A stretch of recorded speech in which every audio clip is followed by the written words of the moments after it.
Welcome back. It's Sunday night. So it's Sunday Night Teacher Talk. And I don't know, I say like I'm on a TV show or something like that. I don't think you can help it. But we're in the dining room today because we have a whole thing set up in the studio. And I don't want to move it because it took too long to get it precise. So we are here with Fred, our co-host. And well, you just don't know what's going to happen today. Yeah. Anyway, thanks for being here. Apparently, I feel like we need someone to fact check this, but I don't think this is a guy that really needs to be fact checked. John Lopez is on here for just a little bit today. And Lopez said that he was almost didn't make it today. This would have been the first time in 5 years that he messed. Now, look, I don't take attendance. So I feel bad about that now because it's like, Lopez has been on here every single week for 5 years. Impressive. So maybe we need to start taking attendance in every year because this will be the end. We have May 26th will be that last episode for this season before we take a break. And we need to start taking attendance. So like at the end of the year, the end of our season, we can give out some awards. Give out awards, like most likely to, I don't know, show up. Or ask a question. I mean, there's a lot of folks that you see like they constantly show up, right? And some people show up for a season or two. So like Piano Boy was like hardcore for a long time. Different people for different seasons. And then there are, of course, like the tried and true folks that show up like every single week, no matter what. Maisha. She said that you need to send him a certificate of appreciation. Yeah, I literally, this was the conversation we were having before we came on today. So we'll see what happens. So yeah, this is first weekend of May. So after this, there's 3 more Sundays of this season. Then we're taking off the whole month of June. And then we're going to come back with a bang in July with all kinds of stuff. This is the first year we've ever been planned out this far in advance for like what workshops are coming up, all kinds of stuff coming up. So that'll be happening in July, but we'll take off June because most folks are either done school or finishing up school. But the reason we keep showing up in May is because we want to help people, even if it's a handful, to really finish the year strong. And yeah, so that's kind of the point, man. Ready? Yes, I don't think we have any questions. Oh, that's fine too. I have a question. I have a question for you all. I'm thinking for some content coming up. I'm thinking about a lot of weird things. But what is the weirdest or at least stood out the most? What hall pass that a teacher has used either in your life or at your school, like, so you were a student and had this hall pass, or you've taught alongside with someone, or maybe it's in your own classroom. What hall pass has stood out the most that has been the weirdest, the strangest, the most cumbersome, the most awkward, whatever it is? But if you could put that in the chat, I'm really looking for this. Like, I'm really curious, like, what is the craziest hall pass you've ever been given in school? Hall passes are so weird. I always cringe at them, and I'm assuming hall passes are bathroom pass, same thing. Yeah. Like, they're not very sanitary. No, they're disgusting. They're disgusting. And so let me hold this while I poop. And then here, you take it. Right? You know, kids aren't. I remember my students would tell me. I know. There's they're washing their hands. That's what there's no soap in the bathroom most of the time. My students are always, Reynolds, there hasn't been soap since like October. That is disgusting. So it's so gross. So I always thought, and I would tell my students too, they're like, can I have a hall pass? And I'm like, why? Are you going to screw around? And they would say no. And so my point of that is that you only need a hall pass if you're screwing around. If you look like you're about your business and you're going to the place you're supposed to go to, no one's asking you for a hall pass because you look like you're about your business. So it's like when we've gotten into some pretty incredible situations, right? Because you just walk like you belong there. Yeah. I'm just gonna walk into this place like I'm like just walking in that bathroom like I'm supposed to be there. It's like when I got into that Google party at South by Southwest EDU, And remember, that was the time I do. talked to the Google guy, and the guy that created the Google Home and the guy that created the Alexa were having a conversation that I found myself in the middle of. And I remember the next night, one of my homies was like, "How did you get in there?" And I said, "I just walked in like I belonged there." And that's how I do it. Someone said on Facebook, they said a toilet seat. Yeah. So I That's think disgusting. But it's kind of funny, right? Like you're going to the bathroom. Yeah. You can put it on your neck. You don't have to hold it. Well, and I'm sure it's a clean toilet. I feel seat, like right? a like Burger never been King used. crown would work. Like something you put on your head that wouldn't carry lice. Right? Can you get lice from a Burger King Pinter crown? said a hand sanitizer bottle on a chain. All right. That's actually a pretty Yeah. good one. How That about- solves my grossness Yeah. problem. Rubber gloves. think. That's not really biodegradable. Chris Carson said one of my friends uses pieces of Tupperware. That is completely random. They're weird, but I guess like if it's a loose Tupperware lid, like a Robin is saying, I work in an alternative high school. Our craziest hallroom bathroom pass is a teacher aid. What if you had to take Fred with you to the bathroom? or his arm. Or just his head I because it saw comes online, off. BuzzFeed. So I was looking these up today. BuzzFeed, someone gave the kid a screwdriver. Bro, what? That seems dangerous. Yeah, that seems like someone's It's a getting weapon. hurt. And then there were a whole bunch of things that could very quickly become inappropriate because of any number of reasons. But yeah, BuzzFeed had a weird one. Someone said they got to invent their own. Mine were kids' gymnastics medals. So many years there were a lot. That's funny. Yeah, I feel like I could imagine those. Remember those like little medals that you would buy at the dollar store that came on the I like have the a ribbon? whole bunch of them in my office. That's a great one. You could just write bathroom pass on it or something. Yeah, because then you have it on your neck at least. But well, I don't know. What about slap bracelet? Anything that you take to the bathroom and then share with someone else is potentially gross. I don't care what it is. Yeah. Unless it's we're going Pinter's way and it's a bottle of hand sanitizer and people use it. Yeah, it'd be great if someone invented a stamp that was like almost like disappearing ink. Yes. That you only have. It's gone in 5 minutes. So if you're not back in 5 minutes, unless you have to poop, make that. But you shouldn't poop at school anyway. All right. So okay. There we go. We are changing. We're shifting. Let's get into some questions. Someone's asking, do you have a Discord? I don't. What do you use a Discord for? Is that where everybody can just chat? Like our kids use it for chatting with people, especially if they're playing a video game that does not have a chat feature. How would we use it for us, though? I think that's my question. So I don't, but so if I'm you got not an answer against for that, send us an email. I'm down to learn anything that helps people. Absolutely. I feel like if you're in our Facebook group, it's not a Discord, but they have like separate threads on topics. Like, yeah, is that kind of like a Discord? Like it's like a Clubhouse chatty does thing? that, but I don't know. I don't even know if Clubhouse is still a thing. Is Clubhouse still a thing? Oh, I don't know. Sorry, I'm laughing at someone's question or comment. They said, "Finish the year strong. I'll settle for finishing the year as a functional human being." Yeah, you know. Well, hey, we're glad we could help you do that too. Yeah.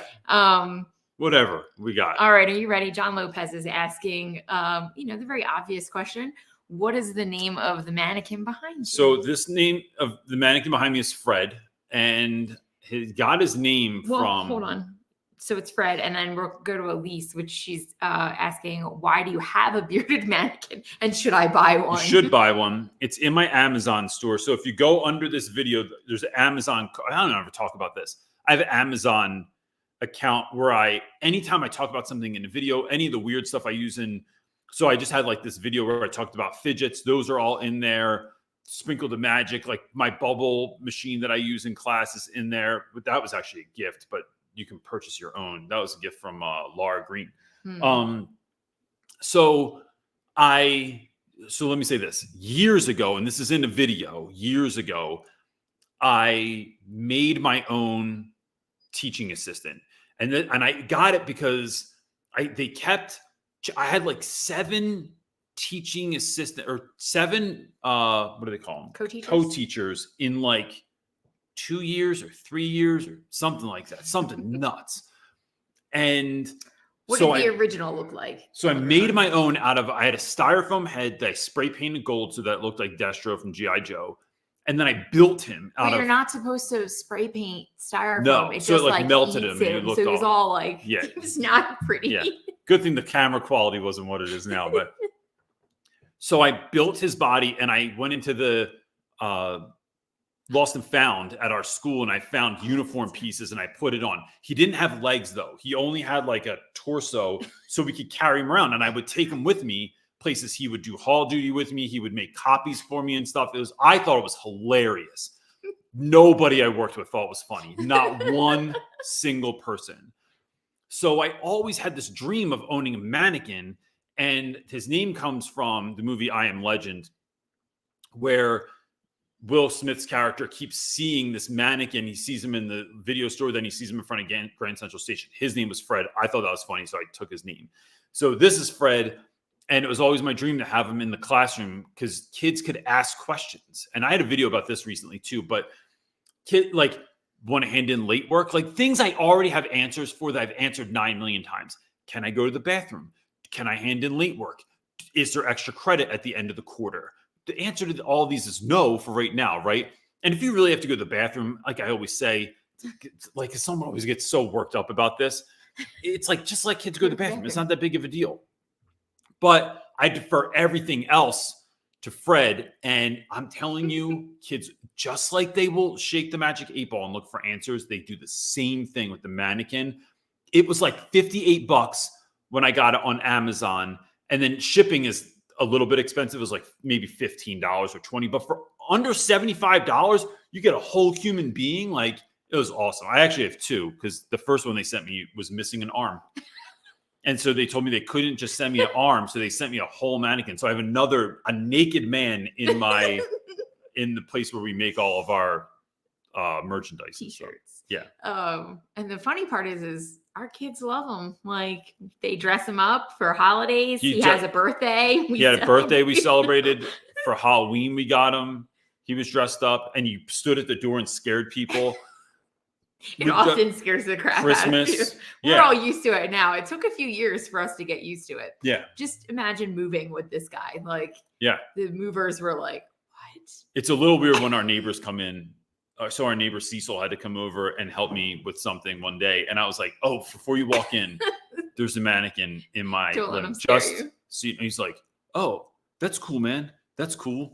And yeah. But it's weird. Okay, let's answer some actual questions. Yeah, Gian is up next. That was a long rant on my mannequin. Well, we love our mannequin. He's part of our family. Fred. Yeah, he is. Fred. What are your thoughts on personalized learning with the parameters of state standards-based examination? I mean, look, in theory, I think personalized learning is great.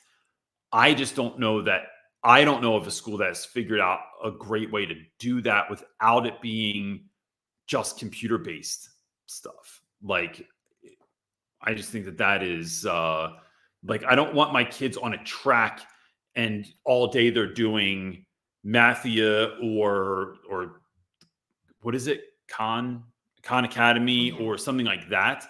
So yeah, I just don't know anyone that's actually done a good job. But so I think I'm answering your question in that. But I would say this, Gian, and if I'm not, please put it in the chat, and that's the hardest thing about this is like, did I answer it right? Am I answering the question I actually got asked? One of the things, though, I think teachers can do every single year, and this is actually, let me start it like this. Schools, anytime a school reaches out to me to do a speaking gig, right? So like if your school wanted me to come and speak to your staff, I never do what I refer to as a canned speech. I always do a phone call with the school or institution or nonprofit or whoever it is first to find out what are your actual, like, what are the things that you're up against? And then I come in, I don't rewrite the whole thing, but I tweak what I'm talking about. I'll pull this part out. I add this part in. I make this part a little bit longer. I explain this a little bit better. And I do the same thing with my lessons. When we get to know who our students are, what they're about, what they're interested in, what matters to them, we start not rewriting, right? This isn't about doing everything over again. It's about tweaking elements of your lesson so that it is more customized to the students that are in there. Now, I find that there's a lot of those that are across the board. So like I might have a class that like a lot of my students are pretty low on the reading end, right? Their reading level's pretty low. They have a hard time having any sort of like reading, like there's a lack of ability to sit and read for any extended period of time. So I'm looking for these sort of commonalities, but then I'm also looking for specifics in certain kids that I can make sure that I'm trying to help them out with also. But that all comes from building relationships and really paying attention to the things that are going on in class. I'm going to say real quick shout out to, I was talking to my friend the other day. If y'all know who Hip Hughes is, he's like the OG of OGs in the YouTube space. And he and I had a really great conversation about this the other day. And I asked him, I said, how do you know? Because one of his examples was he said he used to use the letter that Tina Turner wrote to Ike Turner. And I was like, I go, bro, no one knows who that is. And he said, I said, so how did you update that every year? He goes, I just pay attention in the hallway. And I was like, facts. You pay attention to what kids are talking about in the hallway. And then you go, what is that? You go look it up. And then you have to do the work of connecting it to your curriculum. But I loved that because he was like, what about you? I'm like, I do the same thing. Yeah. Like, is just pay attention when kids are talking. All right. Our next question. Oh, gosh, I'm very sorry. I don't know how to pronounce your name. You want to give it a whirl? I have to tell people why. Well, because vowels are tricky for us. Yes. But I want people to understand. Like, I don't ever want someone to think like, and I think that's part of my teacher. It's like a brain processing for me. I'm like, as a teacher, especially when someone has a name that's a little bit different, or might not be as common, you see it hurt kids' feelings when you. So let me just say this first, right? If you're new to teaching, or if you're getting ready to teach, really work on your students' names. Being able, like, I have nicknames galore, but it is never because I don't know how to say someone's name. I want to be able to pronounce someone's name correctly, first and last. And so that's a caveat. If I was a teacher, and I'm not, but I still have this app because I stink and I don't use it because I don't want y'all to hear it. But if I had like a teacher list of like all of my students, I would get this app. It's called, I don't think you can. It's doing a great job. It's called White Screen. No, it's called, look, you can kind of see it. It's called Pronounce. You literally just put the word in there and it'll read it to you. And it's my favorite because it helps me pronounce things. Right. Cool. I don't know. I just cut you off there. That's okay. Saskia is what I'm going with. Oh, good job. Okay. Asking, how do I know if teaching is for me? I am almost burned out and very stressed because my classroom management is pretty terrible sometimes. And I don't know if this is just starting or if I should quit. So I'm very sorry to hear that. I think it's both. I think we're probably teaching in education's at a different space than it was pre-COVID. But I mean, I had someone leave a nasty comment on YouTube the other day, and they said like, they dogged me for a video, and they said like, you don't know what you're talking about because you're not in the classroom anymore. And these kids, they are a different breed. To which my answer is, then we need to be a different breed. Then teachers have to rise up to that, right? And that's because what else is there, right? Like if we don't become, and I don't say this in a blaming sort of way or to diss anyone, but if we don't become the teachers that need to be, then what are we doing? And that's with anything. You might have a child that is autistic, that has a physical limitation, or any number of, like, they're not neurotypical. So what are you going to do? Just sit on the couch and complain about it? No, you show up and be the parent that you need to be to parent the child that you've been blessed with. And so I think that's with anything. So how do we show up? And I think that it's natural, at least every so often, to feel like you want to quit. It's a lot of work, right? And if your personal life is not helping you to teach, right? So like you're not getting what you need from in your personal life, or you have personal things that are going on that are just like, anytime that like we haven't been getting on, or my kids have been going through it, or especially puberty, holy crap. puberty, when your kid's going through that, is like makes your hair whiter. And any number of personal issues are going to add to that. So to me, it's always about it's not about yet, do I quit? It's who do I need to become to be able to do this work, and really sit with that and think about it, right? What is it that bothers you? What is it that triggers you? How do you wish you could handle it? Like if you were the best version of yourself, what would that look like? How would you walk into class? How would you handle situations? Would you get so mad? Would you pop off? Would you cry? Would you get in your emotions? What are those things? And then I think it's working on something there, because that's probably going to help your whole life anyway. That's probably an area that you need to grow in anyway. I think teaching like more than most other professions that I can think of, has this incredible way of touching all of your sensitive spots.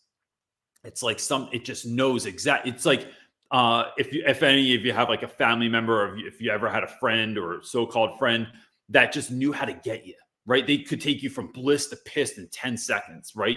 It's like, hey, I'm so happy to see you. When are you leaving? Right? You go like, it's that serious. Teaching has that ability too. You can go in and feel great in the morning, and 30 minutes in, you're like, I just want to go home. I just want to call in for the rest of the day. But there are people that do this day in and day out. They are no different than you. How did they become the person, right? And if they think that, if they tell you that they just showed up as that person, they're probably lying, because there's something in this for everyone. There's always areas to grow in. Is that therapy? Is it reading books over the summer, reading audiobooks? Is it whatever that is for you? How are you going to become the person that can handle it? And here's the thing, like I said, this isn't going to just benefit you in your teacher life and in the classroom. These are probably areas in which you need to grow. It's just pointing out some of your weaknesses, some of your those soft skills maybe that never like were developed. So I find that my ability to handle things in the classroom definitely helped me in the rest of my life. So yeah. Gosh, I often, with what we do and the things that we get to hear and talk to educators about, it is the thing that like, sometimes it's the like classroom management and the pedagogy and the things to do within the classroom to be better, or to help your classroom run better and your students and all of that. But a lot of times it's often the personal development that those have to grow in tandem with one another. But I think teaching is one of the only jobs that it really shows, because you're dealing with children, and children, like you said, love to see. Some kids have an innate, like his brother has the innate ability to see anything like odd, or he can pick up on something that's sensitive to you, and then he'll drill you at it. Yeah. Like he'll make fun of you at that area. So some kids, I think, just horrible superpower. It is, but I think some kids naturally have that, or people have that ability, and they can do that to you. I heard this really great teaching, but teaching is one of those things that keep doing them. I apologize. No, it's okay. I kind of just kept going. I just think teaching is one of those jobs that you don't see it like in any other field, I think, but education. I don't know if that's true. However, I'll say this. See it a lot, at least in education. That's up for yes, maybe more than others. Well, that's I think what I mean. But I heard someone talk about the other day, I may have even said this last week, that heroes and villains both have traumatic beginnings, right? Batman and the Joker had traumatic beginnings. Heroes use their story. Villains are used by their story. And man, I love that. I mean, if you ever grew up in a family, or if you've seen students that grew up in the same household, that propels them, right? That whatever they went through propels them to want to be better, to have better, to do better. The other it propels you downwards. And it gives you a reason to give up, to hate everything, to do self-destructive behavior and things of that nature. But I think it's worth thinking about. Yeah, Maisha said in the comments, classroom management taught in college isn't the same as it would be within the classroom. You learn through practice. And I think that's another thing that we see a lot is educators come in and they think they're going to have it on lock, and they don't. Like, it's that it takes years to grow and to really kind of get a flow down. And that's hard to weather through. It's really difficult. It certainly is. All right. I'm sorry. I was talking and now I don't have, we'll go with this. Robin's up next. I have a room aide that spends her time looking at her phone, ordering things off the internet. I hate confrontation. How do I let admin know I don't want an aide next year? She'll know I requested.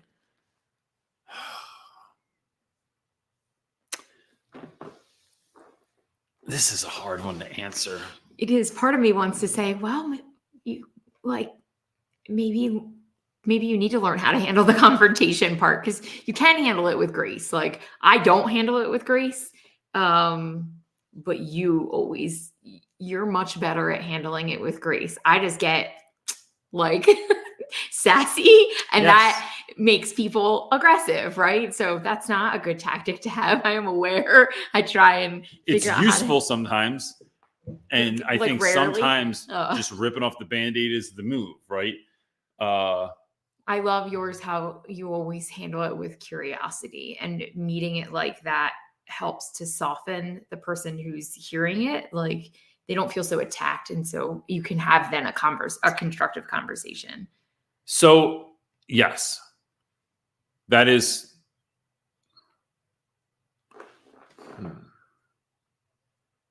All right. So I'm going to tell you, in case someone else is having this issue, I'm going to tell you, I feel like I'm doing this lately. The Reynolds way that I would handle it, and then there's like an alternative way that maybe isn't like as aggressive. For me, if we say that things like, we say it all the time, education's only ever about the students, right?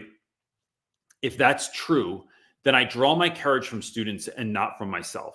That this isn't about me. That if I make it about me, then that's something people can argue with. If I make it about students, and you're clearly not helping students, and your presence here is not even missed if you're not here for the day, and class might actually be even a little bit better because you're setting the tone that this doesn't matter, and that you can be on your phone and doing whatever you're doing and not paying attention to the students. I want that person out of my classroom as fast as possible. And I've talked about this before too. I don't know, maybe even in the book. I've walked out of class when I've been given in-class support that sucks. I've had arguments that I didn't mean for it to be an argument, but it started. I used to work with a guy that would leave school before my period, go to the corner store, get what they call breakfast platter. So it was like bacon and eggs and hash browns and then would eat in the back of my class. So the whole room smells like you're at IHOP now, and every kid is like distracted and they're just eating in the back of the class. That's what the noise sounded like to me. It was so friggin' aggravating that I was like, bro, I really need you to like either eat before, after class, or I'd rather you be late, but that you're just killing everybody when you come in with that. And then he tried to come at me with some nonsense, and then we had to have a whole thing, and it escalated, and then I just shut it down. I'm like, don't eat in my room anymore. And I hate power struggles like that, but it was like in the moment, I didn't know what else to do. So I would go to the administrator and I would consider, so a couple different ways you can handle this. Is there somewhere else this person would be better used? Is there another teacher in school that if this person was actually utilized, right, or they actually like mentally showed up for class, would they be better off? Maybe teaching a small group, maybe pull out, so find something else for them to do besides being in your room, right? That, look, I got this on lock. Unless we need someone in there, this is the case. The other thing is, if you have to have someone in your classroom, find the person. So I used to do this all the time, where I would get some nonsense, and when I say someone comes into my class and is nonsense, I'm talking about someone that sleeps in the back of the room. I'm talking about someone that I've had conversation with after conversation after conversation with, and they don't want to do anything. So I go to the special education department. I go, who would actually be a good fit? I talk to that person. What if you were in my classroom next year? What could we make that look like? We make the pitch of, look, we've been talking, we're friends, we're working on this. They're a reading specialist already, whatever. This is what's going to work out. And it's going to be magic. So we create the plan, and then we find another place for that other person. It's not that they aren't that they just maybe they completely suck. I don't really know, but like maybe they have to be in a different environment to really come alive. The other thing is, if you do get stuck with them, find a job for them. You have to give them stuff to do, right? And I know that people don't like doing that. It's aggravating that you have to do it, but life's just hard and unfair sometimes. And so what do we do with that? We stare it down. We go directly towards it. And so I give them a pre-class. I give them grading. I give them something to do. And then I just don't care what you think. And this is coming from someone that cares what people think a lot, but I have to draw my strength from, but it's hurting students. Students are getting a less than education because of this.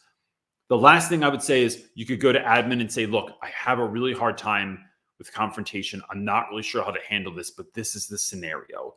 And honestly, this is what's happening in my classroom. I don't even want to bring this up to you, but blah, blah, blah. Have that conversation in that sort of open and transparent way. And hopefully you have leadership that is going to be receptive to that and is going to help you out in that scenario. But yeah, I hear what you're saying, but that it cannot continue to go on. It kills your energy too. It's so aggravating. I just want to validate you, Robin, and say how absurd this is in general. Like the fact that everybody knows that cell phones are already an issue in education. It's created like such a different animal anymore with how heavy we are on cell phones.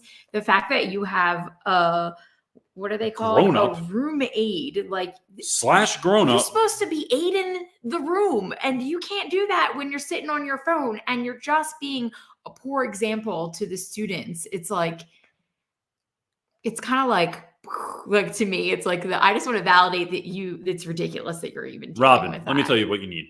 $59 on Amazon. You know what I mean? It's like when Fred's your roommate. When Fred is doing a better job than the human being that's in your room. At least Fred won't be. He's a good example for your students. He's a good example. He's always paying attention. Never misses a day. Never on his phone. Nope, never. Oh my gosh. All right. He's great. Best of luck, Robin. Doesn't even have to go to the bathroom. He's a model student. He's great, man. Okay. I'm going with Protov. Excellent base. Looks like a former friend of ours. Looks like Doug. I was gonna say. All right. He's asking, can you tell us about a time where you completely nailed the end of the school year and connected with / sent students off well? So, yes. I think when I started, I think the switch happened. There's always some kind of magic moment in around February where we've tried to get there, trying to figure out to find a rhythm in the classroom. And then winter break happens. You come back from winter break. It's a struggle through January. And then something usually clicks in February. And then the rest of my year is the benefit of having put in so much work on the front end. So less classroom management, far more engagement, kids wanting to come to school, me really clicking and jiving with students clicking with one another. It's beautiful. But the end of my year would always kind of like peter out because I just kind of like, I was tired. When you go hard in the classroom, it's really hard to like, it feels like that last half of the last quarter is cleanup. It's makeup work. It's kids complaining about grade. It's like all the stuff I hate about. It's like the very beginning of the year and the very end of the year. It's just, I hate all the housekeeping. I just want to teach. So one year I started doing awards that I just made on Google Slides, and they were absurd. It was like ridiculous crap, like most likely to, and then funny stuff. Never anything like never anything that was so sarcastic it was going to hurt a kid's feelings, but like stuff that like I would think back to the year and who was the most likely to do something funny, silly, amusing, to look at everyone else like they were foolish, to like talk about their cat, whatever it is, I would do that. Then that kind of built into, I started giving away awards, which I've talked about this in other videos where I just find random crap at the dollar store, the thrift store. I spray paint it gold and all of a sudden it's a trophy. So now I'm giving awards out to not everyone in the class. It's a select number of students. That helped. Also, I started writing letters to certain students, and especially those that were graduating, and the impact that has had. I could spend the rest of the time talking about, like, and how do I know the impact? Because kids have come back and told me years later. That matched with having kids writing letters first day of freshman year and then giving them back at graduation is always the like unmatched, one of my favorite things I ever came up with in education, right? And I'm pretty sure I didn't steal that from anyone. Well, actually, Miss McGovern did that to us in the 6th grade and gave us letters back in the 8th grade. I liked it so much that I used that idea, but I don't know anybody else that does that. So I think what I'm getting at here is some sort of validation at the end of the year that's not typical. It's not the regular old stuff of like, we're in a meeting at the end of the year with the whole class and perfect attendance goes to, straight A's goes to. I'm looking for kids that are like most likely to find somebody new to bring the lunch, most likely to have a snack in their pocket. Yeah, have a snack in their pocket, to bust out like we're talking about something and they're gonna make a bar out of it, like make a rhyme out of it or something like that. So it's like I'm just looking for ways to spotlight kids that would not normally otherwise be spotlighted for any host of reasons. And it just builds community and I think it just spreads the love around the classroom. It's just fun. It is. Right? And I think kids like it and they think it's funny.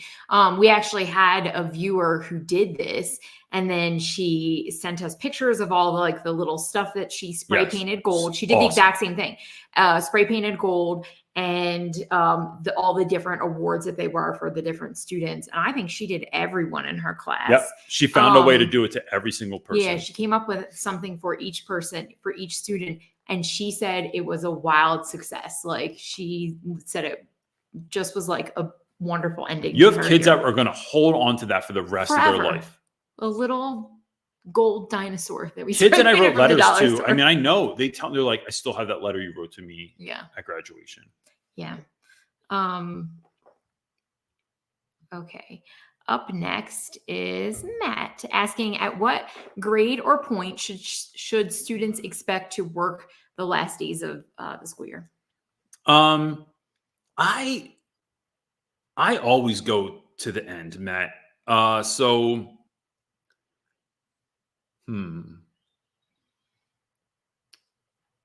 really giving this some thought, because what I don't like is the idea that schools do this thing where they build in all this fun at the end of the year. And I think students would far better be, man, here's a whole video that I never even talked about this idea.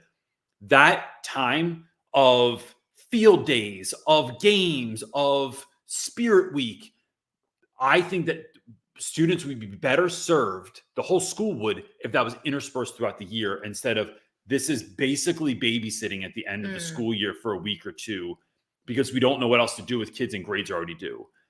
My school in Philadelphia went till end of May. You taught right till the end of May.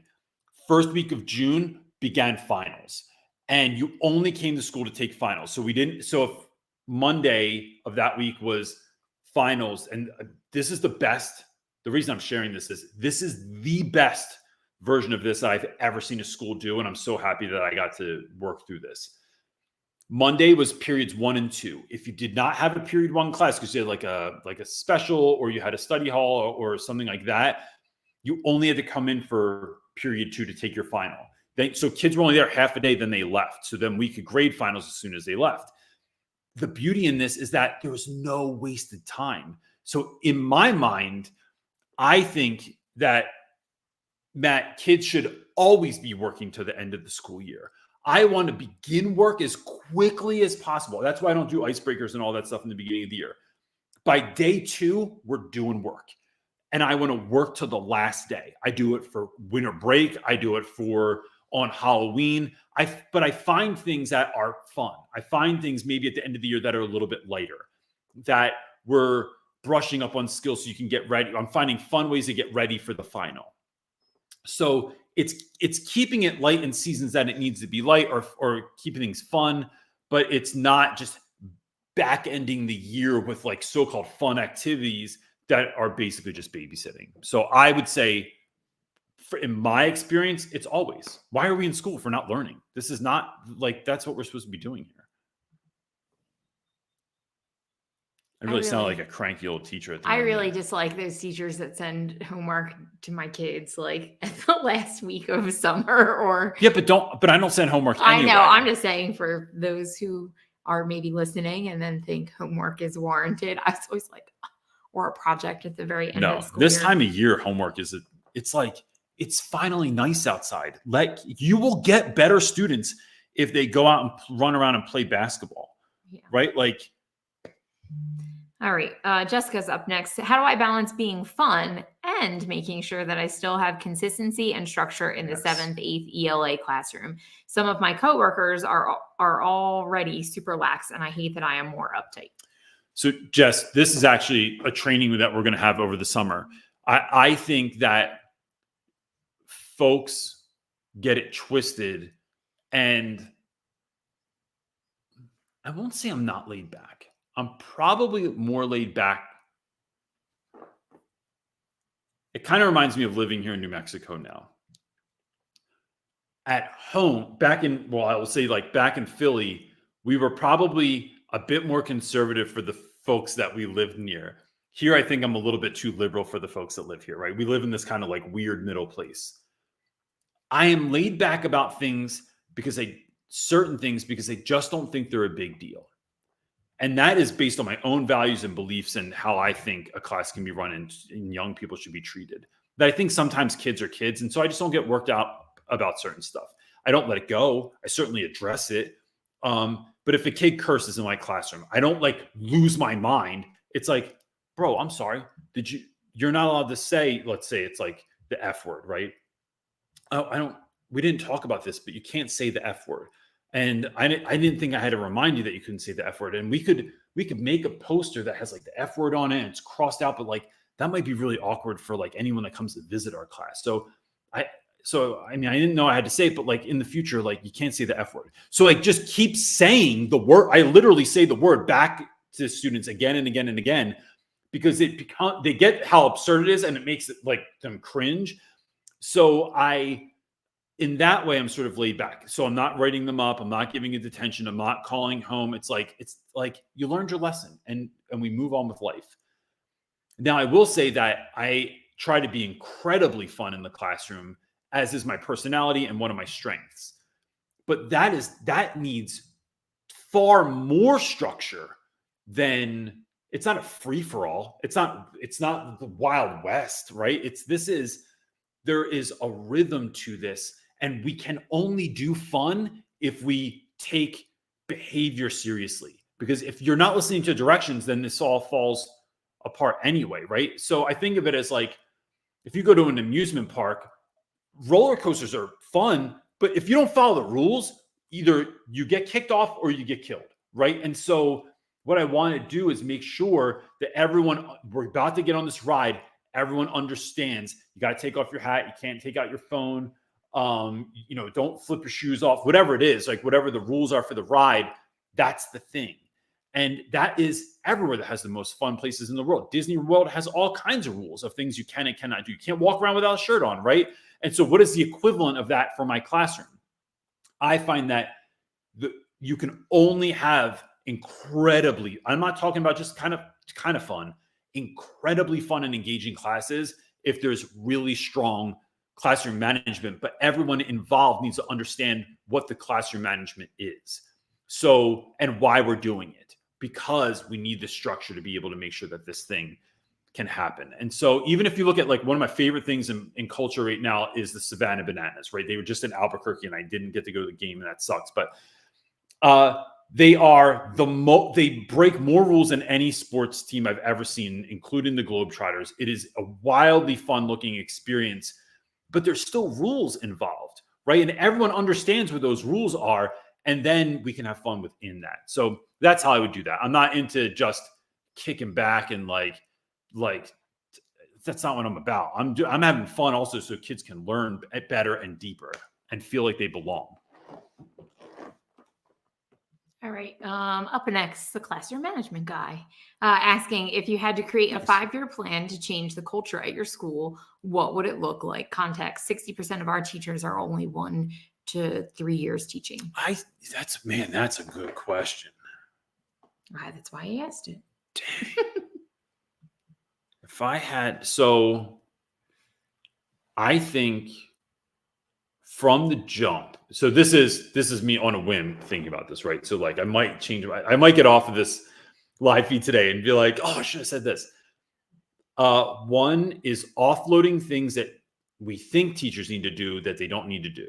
So like teachers doing any number of duties that are not important. So I don't think lunch duty is something a teacher should be doing. I think teachers should have that lunch. And if, like, for me, I've had lunch duty and it sucks because I have to be there. But when I got to eat lunch in my room with 30 to 35 kids in a classroom, I wanted that every day. And so it was my own version of lunch duty, but I got to do it. So I think taking things off teachers' loads. I think that once you teach past, I'm going to say 3 years, lesson plans are stupid and no one should have to do lesson plans. You should still be planning your lessons. You should still be putting time and thought and effort into that. But I think that is something that it's like a thing you have to do because it's like what teachers do and no one can give you a really good answer as to why you do that. I think instilling, like pouring into our teachers, getting really good trainings, really good speakers, saying yes to things. Well, so let me say this first. Really inundating our teachers with really good trainings across the board. So social emotional work, better pedagogy, those sorts of things to make them a better teacher. And then I think the other component is, oh gosh, what was I going to say here? Shoot, it had to do with that training and stuff like that. Saying yes more than no to teachers. And I have one more at the end that I'm going to say after this, but if a teacher wants to take a class trip and you're not really sure what the significance of it is, if they know and they believe that this is going to be something that's going to build culture in their class, it's going to help kids understand something that's out of the box, saying yes to speakers, saying yes to trips, saying yes to supplies, find that money. There's got to be money that is being wasted on something else that if we tighten things up. So my school did this with like changing the heat at night, making sure like teachers got drilled if they did not turn their lights off in their classroom. And we saw this drastic change in the electric bill. And then that meant that money was there to do more. I'd rather be told yes more than ever be given a raise, because those raises equal like $2 a paycheck anyway when you get a raise in school. I'd always rather be like, love coming to school and then figure out how to make that money work than get, even $1,000 raise. It's going to break down to like $2 a paycheck or whatever it is. I think that's it. And then I'm going to tell you this, and this is not going to be a popular answer, but I think it's the truth, because being in the union makes this difficult, but getting rid of more teachers without fear that we're not going to have someone. If you build a school that people want to be a part of your school, your culture is so incredible that people know they're supported. That's another aspect, this really deep support on teachers and what they need. But like, if you build a place where I was talking to a friend of mine teaches at the Ron Clark Academy, and I said, what was like one of the things that was the most amazing thing about going and teaching there? He said, at my school, I was like one of the best teachers. Here, everybody's the best teacher. There's no the best teacher at the Ron Clark Academy. Everyone's awesome. And that's both intimidating, but it also makes you like up your game to an absurd level, which is why people pay hundreds of dollars to spend a day at the Ron Clark Academy. So it's like, how are we doing that in schools? I think is really, really important. So that's my quick answers. All right. Elise is up next asking, I'm a level 4, 18 to 21 SPED teacher. We only work on adulting, but all my students have to take standardized tests. I do not agree with this practice. Should I be more supportive of these assessments? No. I think gosh, man, sometimes I say stuff that I'm like, if some administrator was thinking about having me come and speak at their school, they're going to watch this and be like, oh, I'm not sure now. Because I think assessments can be really useful when we make them really useful. I think some schools just don't do a good job. So it kind of depends on your school, right? Our school used to do this test at the beginning of the year, and I'm now going to just blank on it right now. The STAR test. And the STAR test was taken multiple times during the year. And there were years when I had a buddy that was in charge of all testing in the school. He did such a good job at preparing kids for it, at helping us to prepare for it, at explaining the significance of it and why it was important. And he just did a wonderful job. And so testing culture around that specific test was different because he actually broke down the data. We actually got the data back in a usable amount of time, not like halfway through the year on something they took in the beginning of the year. So we used that to help our students to do better. And then each test, they kind of took another assessment and we got to see if kids were doing better. And it was wonderful. I've had other folks that we do that kind of thing, and it's just so the school can look good or so that we get a certain amount of funding. It's like, that's not what I'm here for. I'm not here for kids to help you get funding. I'm not interested in it. And so if we can't tie this to anything that's actually beneficial to students, then I'm not interested in it. And that goes for anything. That's meetings that I go to that I just walk out of. If this is nonsense, I'm not staying here because I only am in education for students. So that being said, if you think that the stress that this is going to put on your students is a good stress, that it's something that's going to help them stretch, something that's going to help them grow, something that's going to benefit them, by all means, get down and get dirty and do what you need to do to help them do well. If you do not think so, I can't tell you what to do, nor would I tell you what to do, even pretend to tell you what to do.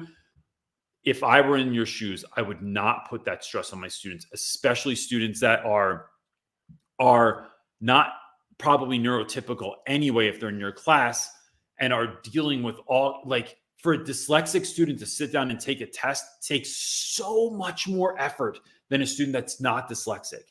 For a kid that has like really hard time paying attention or they have dysgraphia, it's so much more heavy lifting than it is for anyone else. Why would I ever put a kid through that? So I'm only about kids. What's going to benefit kids is what I'm about. So I'll use our daughter as an example here.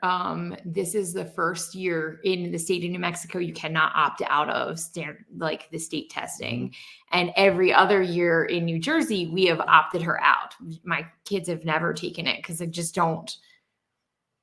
They're not the average kids. And not to say that they couldn't take it. I just felt it wasn't worthy for them to put that stress on themselves. That test is not created for my children. It wasn't. And so we opted them out. And so this year she took it, and it was a lot of like, our daughter has a slower processing, but she also has a high level of like success. She wants to be successful in everything. That's key, right? She wants to do well. And the test just like stressed her out. And I had to like talk the opposite actually and remind her, like, it's not a big deal. Like, take it, do the best that you can. I'm like, but do not overwhelm yourself. This is not to cause you like tons of anxiety and stress and these sort of things. Yeah. So it was an experience. That's for sure. Yeah. So that's my thought. And I don't know. I feel like I'm going to get hate on that for someplace. I'm sure, but our experiences are our experiences. But we say that, and we know. I'm really hoping someone hears that and they go, "That's what I thought," and I want to just support my students. And I always communicate to parents too, like we're about to take this test. Do not let your kid get worked up on it. Right? They work hard enough in my class. I'm going to push them hard enough that for this, I'm going to let you know when you can take your foot off the gas. And this is one of those moments. Yeah. Rebecca on Facebook is asking, I'm debating about which job to take next year regarding a reading specialist or keep my job for a self-contained position. Same school. Lots of drama with paras in self-contained classes. No, man, gosh, I'll tell you what. Self-contained classes, there's a lot that happens in those. I know, and you need the best people. You do. And I've known some incredible paras, but it is a position where you can get folks that just kind of need a job. It's like, I'm not interested in that. So Rebecca, I would say, what job gives you life? You know, what lights you up? What makes you want to go to work? What makes you like feel like you can serve your students at the highest possible level? That is kind of where I would lean towards. Now, like I said earlier, right, when someone talked about their co-teacher, if I can push and bring someone in that's good, then awesome. But when you're in self-contained classes, that's not everyone's jam either. Some people, they're not built for it. They don't want to do it. I've always loved those classes, and I talk about this when I give talks, because no one has any expectations of you, and neither do the students. So everything is awesome. Like, it's like they're not used to doing awesome stuff. And I tell kids, yo, I'm so glad you're in here. You might hate it, but we're going to have the best year ever, and no one's even going to know about it. So, I think it depends on your level of like what grade you are in self-contained, because that matters too, right? I mean, like, are you dealing with lots of bathroom stuff, right? Like, there's some self-contained that's a part of the classroom environment for those children. And I would also look at, like, if you know that there's lots of drama, are you capable as the lead teacher? Like, are you capable to handle that drama, to, like, when it comes up, are you able to problem solve, communicate? Like, are those your strengths also, like, in your decision making? So Rebecca, I would say to you and anyone else who's listening, I learned a long time ago that I will never hold a job or keep a job because I feel bad for the kids. And let me say that again. I will not just teach a class because I feel bad that the kids might get someone worse. Because if what I'm doing is trying to come in and really affect change, and my hands are tied, I'm not useful in this position. And so I'd rather be somewhere where I can be all that I've been built to be, to really be the teacher that I was called to be. I want to be in a position like that, because then it's also sometimes easier for me to change the other position as well, right? It's like I can speak to leadership in a different way. I can help create. I think you can be an instrument of change in that capacity, but it's, where am I going to show up and really be awesome? That's what I want to do, because the system, I mean, I've just had classes where I just felt like everything was against me. The school wasn't run well. The leadership sucked. There's too much flipping and flopping. People were quitting and getting hired. People with no ability. People are being put in my class with no ability. And it just makes things suck. So it's like, it's like you're staying in a band that sucks, even though you practice all the time. You want to be awesome, but you're Eddie Van Halen in some crappy garage band. And you're like, no, but these guys want me to be in here. Or, you know, we have 3 fans. No, bro, go start a new band and do your thing. It's hard. She says in the comments also, she said, love my kids this year, but they hire any sort of warm body as a para. That's hard. And then here's the thing too, is like, you can still love those students. You're just not teaching them every day, but you can love them when you see them in the hall. You can still talk to their parents. You can show up to their plays and their football games and all that stuff. And that can have an unbelievable effect on the young people that you're working with. So you find different ways to serve folks, but you're giving me a broken car to drive and you're like, win the race. And it's like, how, bro? Like, I don't even have parts to fix this. So Heather Clarkson is asking, can we start a thread of award titles in the group for those like end of year? Yes. I think you can. I think you can start I can figure out how to do it, and maybe you'll see it. But you can start like little side. We're talking about in the Facebook group. Yeah, you can start little side threads. There are a few already in there that someone else has started. Anyone can start it. So if you can figure it out, by all means, go. If not, Yes. I'll try and Here's look the at thing it with that too, right? Talk about not recreating the wheel. I always say, if someone has great ideas for awards and you live in Mississippi, bro, if someone in Washington State is using your same thing, no one knows about it, right? You still did it. So it's like sometimes sharing some of those things I think is really wonderful. I mean, shoot, we've given it all away over the years. Yeah. Okay, let's answer a couple more because there's some serious questions in here that I would like to try and answer. I got time. Jordan's asking, I work in a violent and tough elementary school. Any advice for keeping behavior managed for the last 20 days?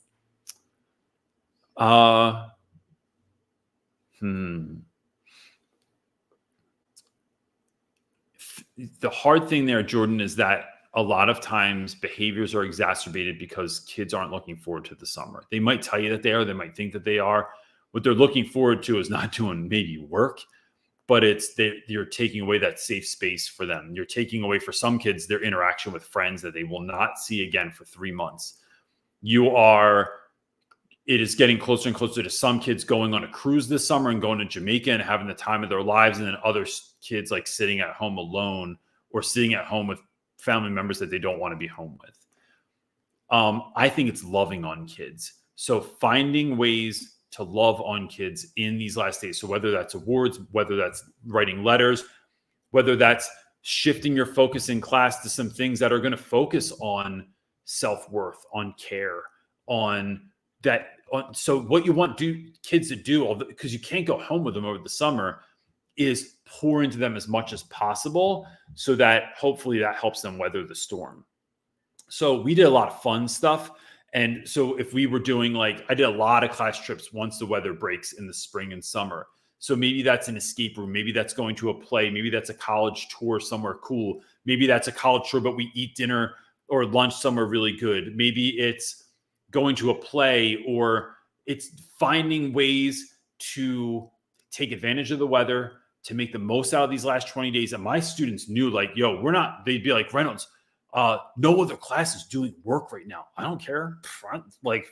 When have I ever cared about what anyone else is doing? Unless it means I'm not towing the line. So finding ways to really deeply care for your students, to find those moments to sit and talk with them, to have lunch with them, maybe to pour into them a little bit more. And I think that helps. I've found that in my experience, I go into the summer a whole lot better too, because I ended the school year with love and not just exhaustion. Yeah, I think one of the things that I dislike seeing online is the countdown to the end of the school year in your classroom. I think that is not inclusive of everyone that isn't going home or has a really great summer planned or tons of finances maybe their family doesn't have to do that. It's too, right? Yeah. So it's just being a little bit more thoughtful about that, because all it's doing to me is creating anxiety for those around you that don't have as much as you. So it's not that you can't talk about it at all, but it's this 10, 9, we're serious countdowns. And I've seen some people do that online. I've literally talked to students that are have told me they hate that. And so I stopped doing anything like that in class. It's a real thing. Okay. Black, shocking story. One of my students threatened to kill me. For him, it was a joke. I have to face him next week and have no idea how to deal with this situation. What to say to him and his classmates? You have to have a third party involved in this. I would have, this is a going to administration, and let me say this, right? Because I think that most would think this is something a kid has to just get in trouble for. A parent has to come in. There's going to be suspension involved and all kinds of stuff like that. It is not a joke. And so, because what you don't want to have happen is this turn into something real. And it can be a thing I think can feel like we're blowing it out of proportion. But if we take the time to sit with the child and let them know that this is not a joke, that we don't kid around with things like this. I've had students say this to one another. I had a kid I had a kid one time I found out was bullying another student, very, very quiet, timid student that may or may not have been on the spectrum, but like he was a different kind of dude. And there was a really mean kid in class that sat near him and apparently had been telling him that he was going to rape his mom and kill him. And he was like, oh, I'm just playing. I'm like, bro, there's no part of this that's a joke. And I don't want to normalize it. And I don't want to brush it up under the rug. And I want to address it, because what I want you to do is understand that this is hurtful, that this is painful, that this is damaging. And I'm wondering what else is going on inside of you or in your life that might make you even lean in to say something like that. That's there. And there's any number of things like this, right? From kids using the N-word to kids like being like having aggressively homophobic behavior. It is when we're hating on people or using violence as our answer for things, we need to get to the bottom of that. And so that's why I'm going to make this a bigger deal. So it's going to your principal, it's going to the social worker of the school, it's going to whoever handles behavior and saying like, this needs to be documented and we need to have this conversation, because students need to know that they can't do this sort of thing. Because who's to say they're not going to do it again or again or again? And then what if it's real? It's really taking things seriously. And I think that is not a sign of meanness. It is a sign of respect and a sign of love. It's showing I care this much about you that I'm willing to do this. And if you're mad at me, if you don't like me for the rest of the year, if your parents hate me now, I don't care. I'm setting a precedent here that this is not acceptable behavior. And so I think we need to have a conversation about this with decision makers in the school. All right. Well, I think that's our last question. That's it. Yeah, that's a hard one, man. I've never had a kid tell me they were going to kill me. I've had any number of students threaten to fight me before. And I've done the same. Well, I mean, I've handled that in a whole bunch of different situations, and that's not something I'm even going to go into right now. That's a over a cup of coffee moment, because some of them I hand out really out of pocket and like with extreme sarcasm. And then other times it was, no, this will go to the principal. We need to have a conversation, because I don't know why you would even feel like you could. What does that say about our classroom and school culture that you even are communicating something like that to an adult? So yeah, look, with that, folks, some of you have 2 weeks left of school. Some of you are in the Northeast and you have much longer. It is pouring love into these kids. It's trying new things. It is trying to figure out how to have fun. I say every year, you do not want to go into the summer break dead, right? You don't want to just be like, we're done. I'm just in bed for 3 weeks. You want to be able to go in and enjoy yourself. So if there's ever anything we can do, please reach out and let us know. We do have mentoring. You can still do mentoring up until the end of the year. Get your school to pay for it. Yes. And I mean, all I do is I write letters to schools. They take care of the bill for you, and then you don't have to do it. But I got to feed my kids. So it is really pouring into yourself in this last part of the year. And look, I would love to see a Facebook, either a thread or a group in there that's talking about awards for kids. She already created it. It's already in there. Awesome. Mm-hmm. So go check that out. And that's it. Gang, I love you guys. Seriously. And I'm so thankful that you're a part of this and you show up every week. And John Lopez showing up anyway, never missing one Sunday night teacher talk for 5 years. It means Lopez has been around since my hair was brown. So incredible, man. That's it. Anything else? Have a great week. You didn't have the thing like I don't do that part. That's I know, and I'm the tech person. So that we can just go like this. Peace.